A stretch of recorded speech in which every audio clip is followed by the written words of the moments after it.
ဒီကပစုံအစိမ်းကောမယ်ဗျာတံမြာတီးလေးနဲ့တံမြာတီးရဲ့ရှောက်ရွက်ရှမ်းနနိုင်ရဲ့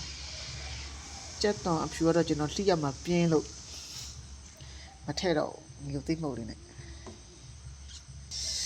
စားလေးနဲ့တံမြာတီးနဲ့ရေသုံးနေလိုက်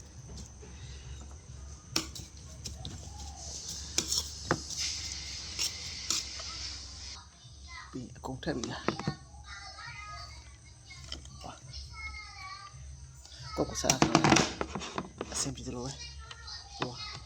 ထဲကွာချုံမှုထက်မယ်ဒီတိမောက်တော်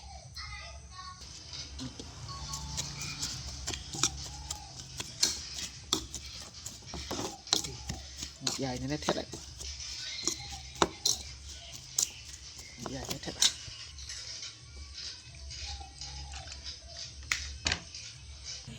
กายอะไรใหญ่เลยชิ้นๆงานๆสัดๆนี่จิ๋ม